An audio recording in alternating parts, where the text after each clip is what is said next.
Olá pessoal, aqui é o Caio, sejam bem-vindos a mais um vídeo do Patos e Mimese. Este é o vídeo 2 da série que eu chamei de Comum a Leitor, que é uma série focada em mostrar algumas experiências que são comuns na vida de leitores. No vídeo 1, eu mostrei para vocês a troca de livros na estante, em que eu peguei alguns livros na estante aos quais eu não tenho mais interesse, levei ao sebo e troquei por outros que me interessavam no momento. Então, quem tiver interesse, sugiro que assista este primeiro vídeo. Neste segundo, vou compartilhar e documentar algo que é muito comum na vida dos leitores também, que é pequenas viagens e pequenos livros que são levados nessas viagens. Eu vou fazer uma pequena viagem, acho que de 5 dias, e escolhi livros pequenos para levar enquanto eu leio no carro, tiver algum momento de ócio que eu não estiver conversando ou aproveitando, obviamente, a viagem.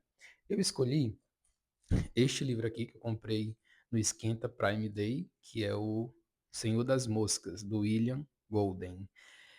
Eu sei pouquíssima coisa sobre ele. Lembro que fala sobre um grupo de amigos que ficam presos em uma ilha. E aí eles precisam sobreviver, tem toda aqui uma questão de sobrevivência.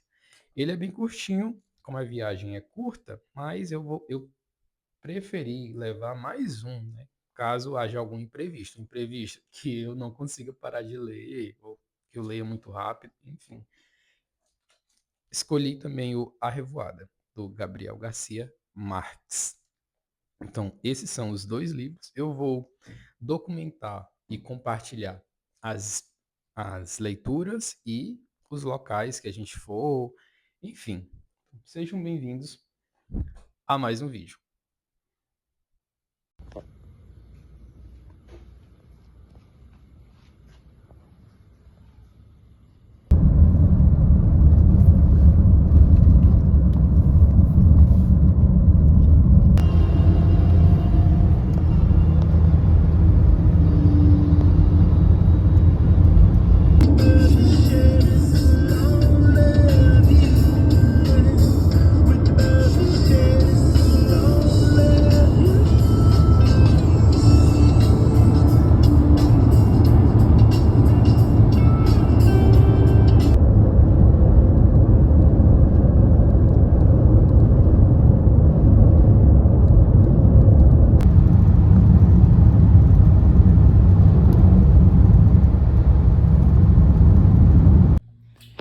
E aí, pessoal, precisamos fazer uma parada, mas cheguei à página 62, capítulo 4 de Senhor das Moscas, e eu vou falar algumas impressões que eu tive até agora.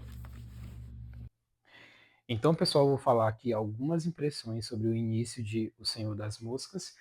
Como eu falei, eu li 62 páginas durante o trajeto, a gente viajou mais ou menos aí 600 quilômetros, então deu para avançar nos momentos que eu não estava dormindo no carro.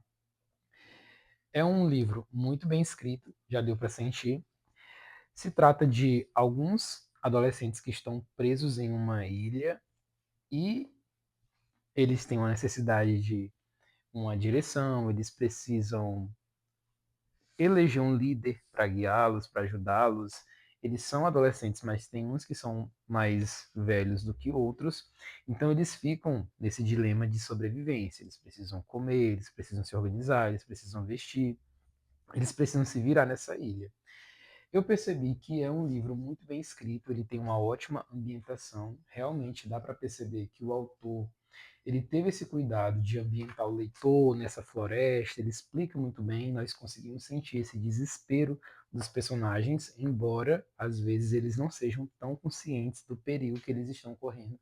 Mas é um livro convincente porque é muito bem escrito, essa parte da ambientação, principalmente em relação ao espaço. Nós temos aqui imagens muito bem construídas, então é um livro sim que, apesar de ser uma temática bem brutal, é um livro poético. Uma das imagens bem construídas que eu percebi aqui é quando ele vai falar sobre a mata.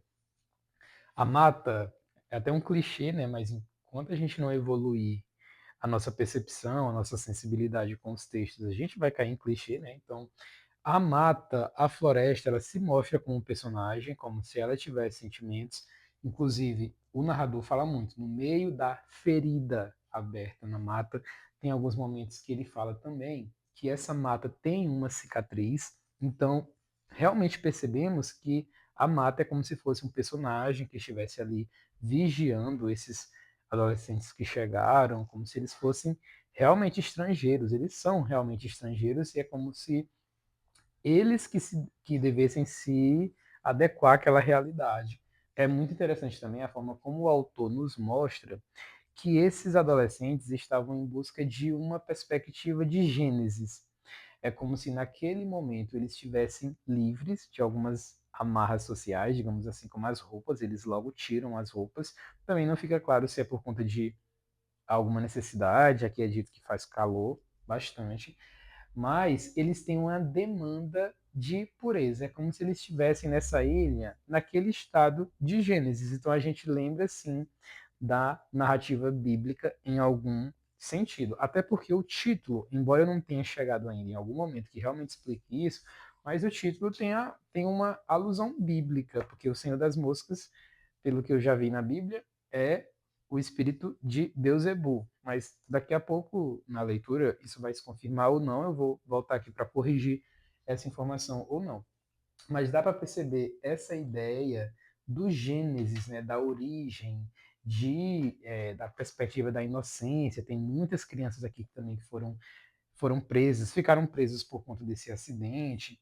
Então, os personagens aqui, querendo ou não, eles são muito caracterados porque nós temos a figura de um líder, é necessário criar regras, é necessário que tenha um líder, e obviamente o líder vai ser aquela pessoa mais tirânica. Então nós temos aqui dois personagens, o Ralph, que é o líder desses adolescentes, e o Jack, que eles disputam essa liderança.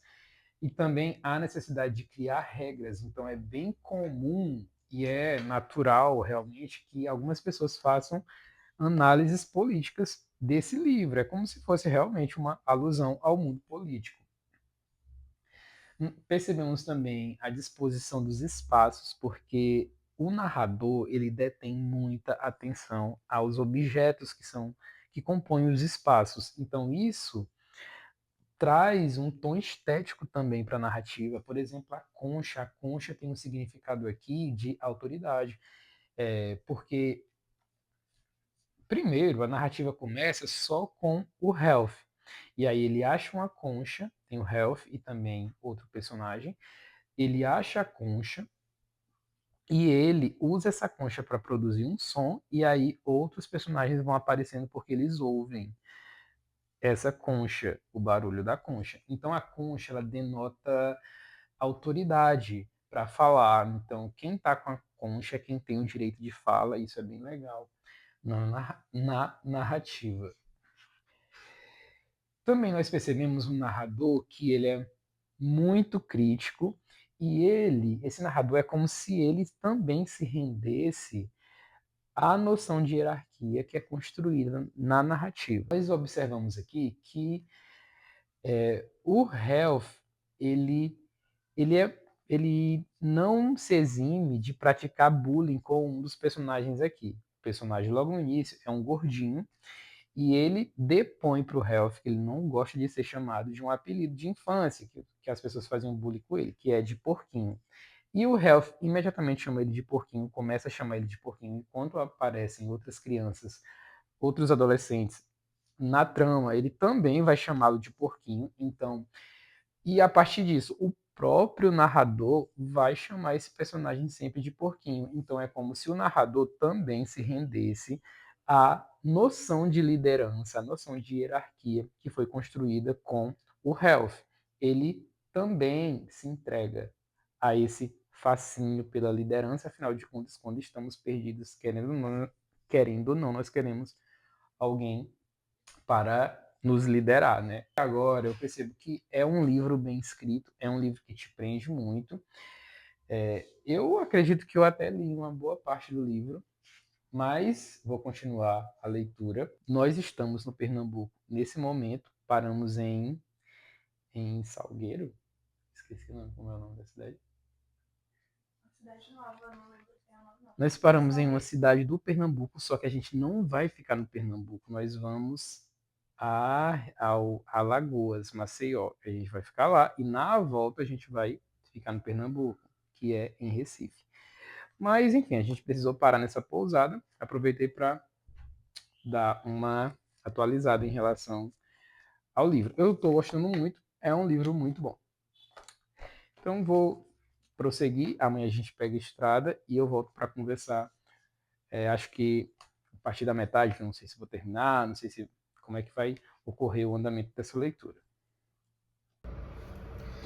E aí, pessoal, já é o dia seguinte. Desci para procurar um café e seguir um pouquinho com a leitura enquanto o pessoal acorda.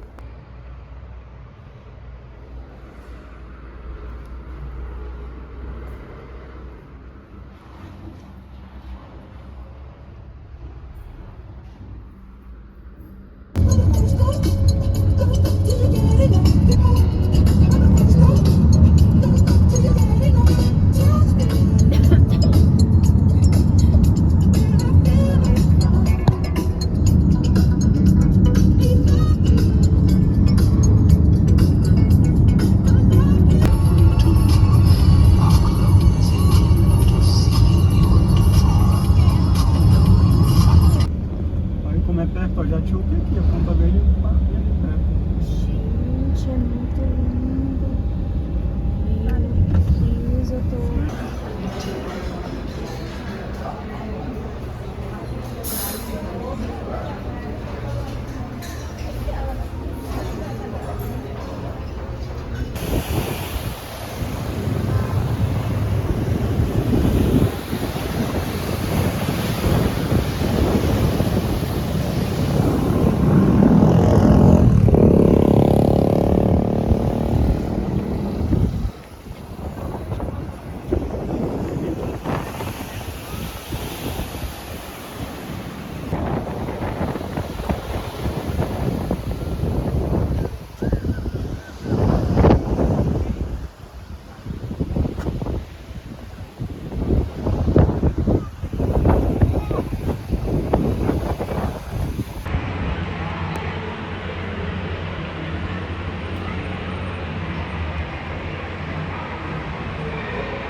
Taxa de desperdício daqui é alta, se não comer é R$50.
Cada um se prepara, já faz sempre.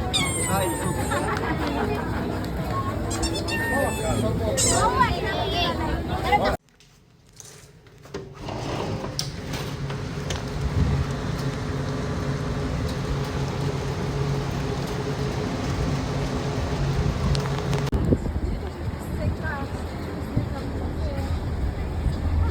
Cadê o museu?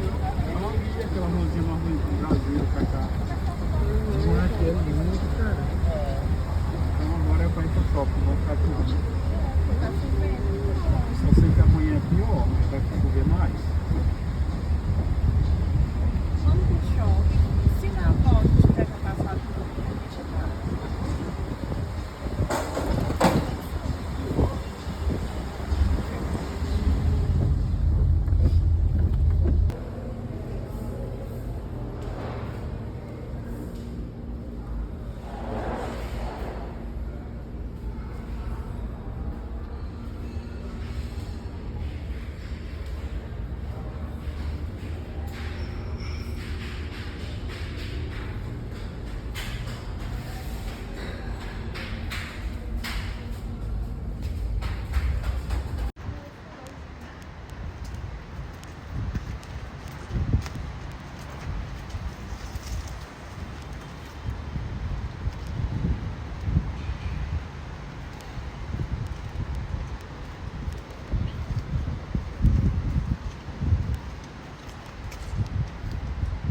Aquela poltrona excelente para ler.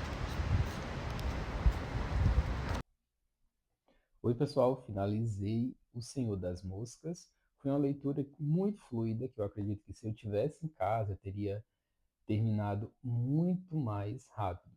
A primeira questão aqui que me vem à mente é a questão da ânsia de poder, que não é apenas de Health, né, como nós vimos lá no começo da leitura. Ele briga por poder com o Jack, que é o outro lá que também quer ser o líder das crianças que sobrevivem a esse acidente. Nós percebemos que essa ânsia por poder não é só deles. O narrador vai mostrando que essa ânsia, ela é humana.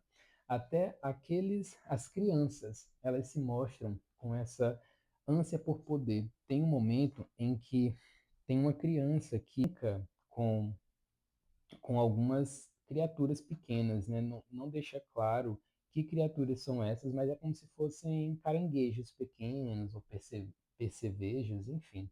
E aí o narrador fala: ficou absorto para além da mera felicidade quando se descobriu capaz de exercer algum controle sobre aqueles seres. Falava com eles, dando-lhes ordens e instruções. Impelidas para trás pelo avanço da maré, suas pegadas se transformaram em represas nas quais as criaturinhas eram aprisionadas, o que produzia neles uma ilusão de domínio.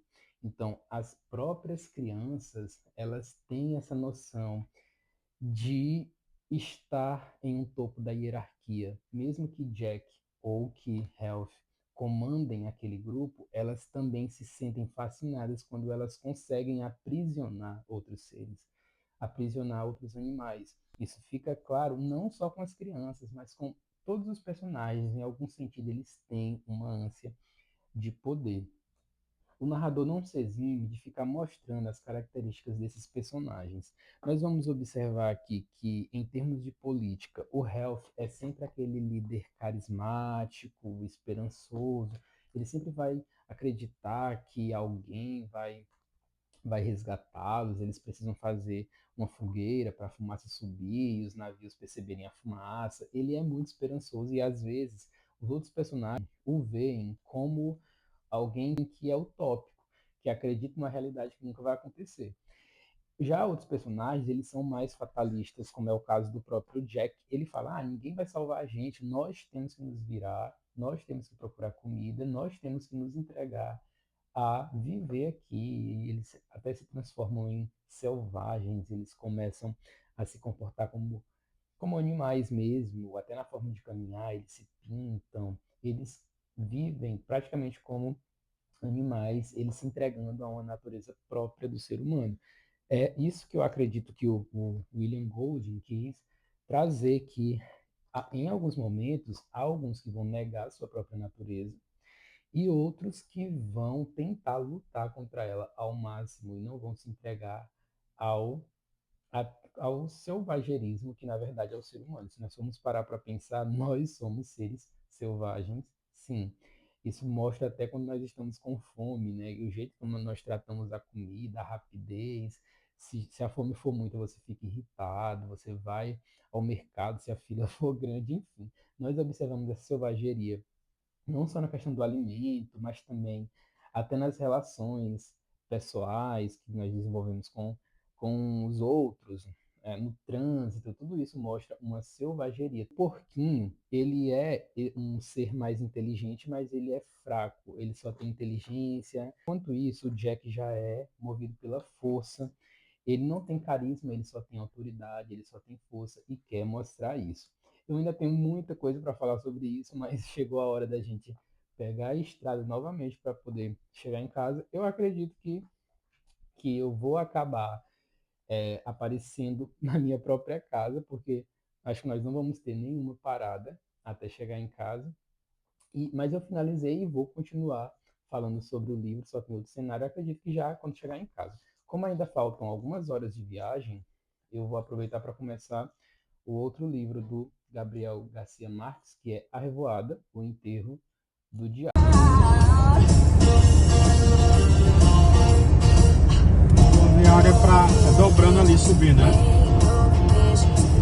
Miriam? A rodoviária dobrando o retorno que tem aqui lá subindo, né? Isso fica evidente em outros pontos, como na página 119 dessa minha edição, em que é dito o seguinte: diante da brutalidade obtusa do oceano, dos quilômetros de separação, qualquer um se sentia oprimido, desamparado, condenado.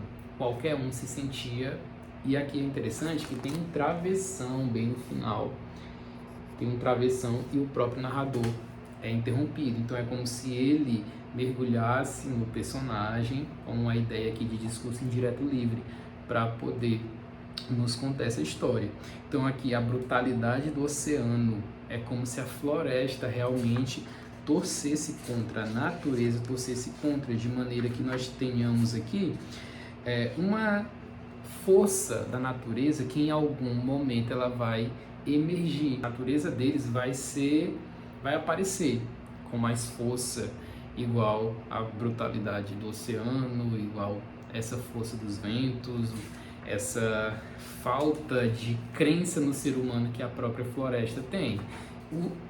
Outro ponto que me chamou a atenção é o quão o ser humano é carente de crença quando nós observamos a forma como os personagens vão criando rituais. Eles acreditam que tem esse monstro e eles acreditam também, em alguma medida, que esse monstro é um deus. Fica aí esse duplo, né, de que esse monstro precisa ser ritualizado. Eles precisam de um ritual para agradar esse monstro. A cabeça é para o monstro, é uma oferenda. O silêncio acolheu a oferenda e os deixou assombrados. E a cabeça ficou ali, com os olhos opacos e um leve sorriso, o sangue enegrecendo entre os dentes. De repente, todos saíram correndo mais depressa que podiam pela floresta, na direção da praia aberta.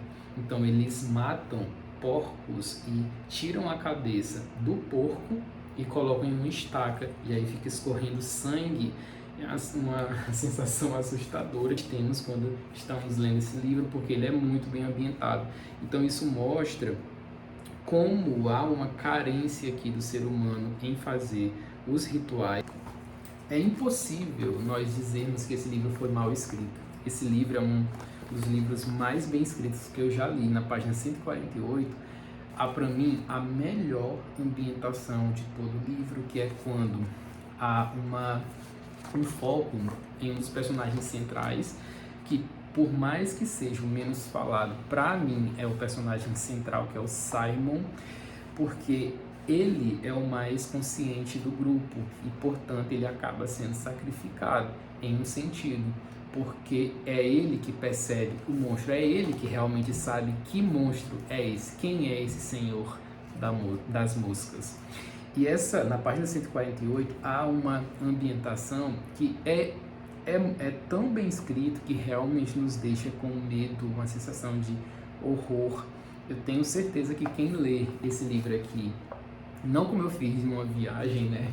Quem lê em casa à noite, sozinho, vai ficar com medo, porque ele é muito bem escrito. Não é aquele tipo de thriller contemporâneo que nós lemos e dá vontade de rir, como que ocorreu ali com o Verity, que nós lemos e até comentamos. Olha só, a pilha de vísceras se convertera num enxame negro de moscas que zumbiam como uma serra. E depois de algum tempo, as moscas encontram Simon. Empanturradas, pousavam à beira dos filetes de suor para beber. Imagina a cena. Faziam cócegas debaixo do nariz do menino, olha o zumbido fazendo as cócegas, e brincavam de saltar carniça em suas coxas. Eram incontáveis, negras e de um verdadeiro iridescente. E diante de Simon, o senhor das moscas seguia preso à estaca, mostrando os dentes. Finalmente, Simon desistiu e tornou a olhar. Viu os dentes brancos e os olhos opacos, o sangue, e seu olhar se deteve naquele reconhecimento arcaico e inevitável. Na têmpora direita de Simon, uma veia começou a latejar contra o seu cérebro. Eu só li um pequeno trecho aqui dessa página que é muito bem ambientado. Esse livro ele é muito sugestivo, ele não vai dizer exatamente o que acontece. Ele usa muito o termo parece que, percebeu-se que, teve a sensação de que, personagem X entendeu que. Ele não diz que ele apenas sugere, porque esse Senhor das Moscas ele tem muitas interpretações por aí. Porém, ele nem sempre é visto como algo concreto, ele também é visto como algo abstrato. E também diante do medo, diante da solidão, esses personagens, eles podem ver e podem pensar que viram essas questões. E aí, quando eles olham para um senhor das moscas, em algum sentido eu entendo que eles estão se olhando no espelho, porque esse senhor das moscas, de certa forma, é criado por eles, de certa forma, são eles. Eles veem esse monstro na natureza e acabam se matando. Há homicídios aqui, eles acabam se destruindo, mostrando aí que o ser humano é dotado de uma maldade. E essa maldade vai ser evocada diante de situações desastrosas. Há realmente uma conversa de Simon com o Senhor das Moscas, com o mal, ou com a sua própria mente, né? Outra questão aqui é que não fica claro se esse Simon é apenas um adolescente consciente do que está acontecendo ou se ele é esquizofrênico.